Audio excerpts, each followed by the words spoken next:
WNST.net. We are live. Bob Papa joins. Of New Jersey. It's good to be here. Flying around, doing all. And we have people on the roster for a reason, and that's to play a specific role. And that's one of the reasons why Parcells never allowed injured guys to travel. Like I know Baltimore, like when Ray Lewis, when he was hurt, he'd be on the sideline for road games. Mm-hmm. And Belichick's,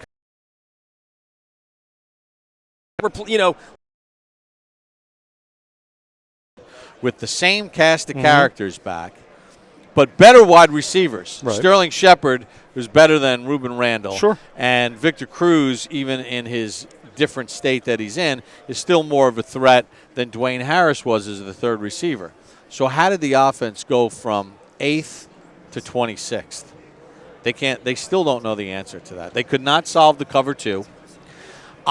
My personal opinion, offensive coordinator to head coach, you lost Tom Coughlin. I was going to ask you, was it a heart transplant, a complete, it feels like when you hire from within, you don't get massive change usually.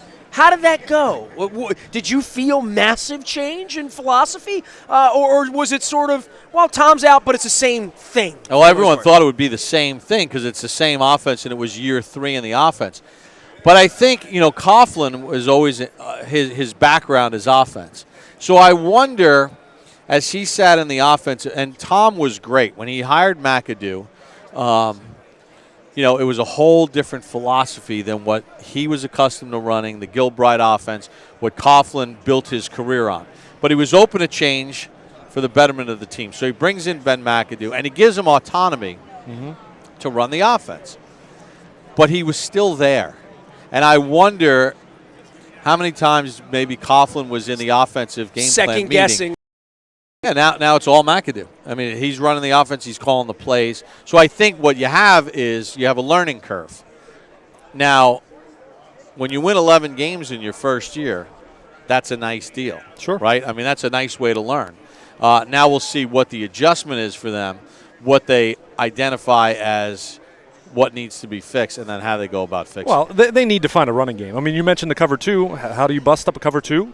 Can you run the football capably enough to get them out of that? Run the ball, run them out of the cover two, or you need a legitimate tight end that can threaten the middle of the field. Yeah. And they have gone year after year after year with the Larry Donnells and the Will Ties of the world, undrafted free agents that come from smaller programs.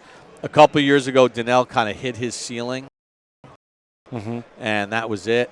Jeremy Shockey. Go and get them. Cruz. Assistants, I don't know that we're right. I mean, you go back.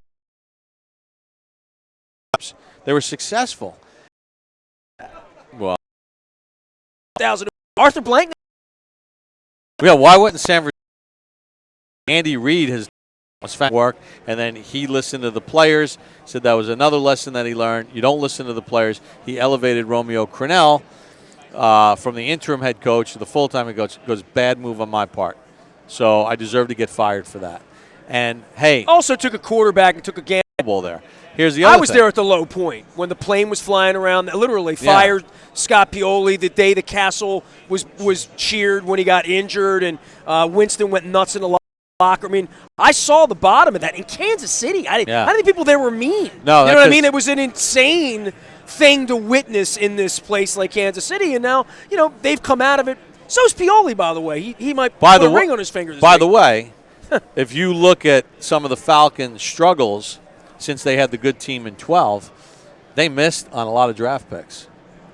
Is it a coincidence that since Pioli has been there and when Mike Smith got fired, Pioli was then elevated to more of a director of personnel, working with Dimitrov, and suddenly these draft picks now are suddenly good?